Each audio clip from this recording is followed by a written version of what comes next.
So we went ahead and pulled the valves and all the heads, and what we ended up doing is coming through, you can really see down in there.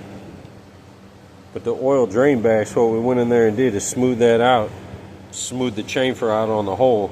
Same thing with the drain bags up here. You can see the oil comes down right there, goes through that hole back down, drain oil back into the pan. So we just went through and cleaned up the casting flash. Same thing on this back hole. Now a couple of these cylinders we had to go through. Cylinder head's a little heavy. So we had to go through and clean out the pockets in some of those. Not that I'm really trying to port and polish it. It's the fact that we ended up having moisture and stuff down in there. You can see I cleaned that port up really good. And all we did was just knock basically the flash rust off of there and just smooth out any imperfections in the runner. Not really that I'm trying to port and polish it, but just clean up the port basically. And the same thing on this side. You can see those cylinders there were the ones that affected, but we cleaned them up pretty effectively.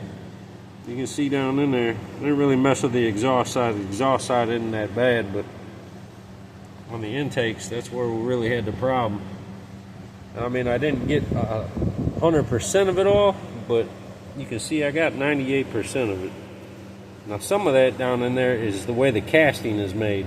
Now, I know it looks shadowy like it's rust, but you can see I'm shining the light right on it, and that's just not rust. That's just the way the casting is made. And I'm not really trying to reshape the casting.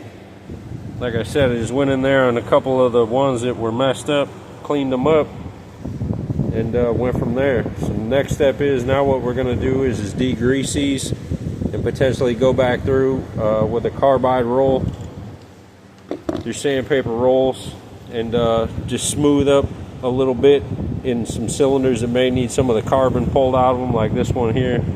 Not sure how much a degreaser will pull this one out, but basically go back through after we get them degreased and cleaned up, see what we still got to clean up. That's where we're at with the 307 Olds Cadillac engine.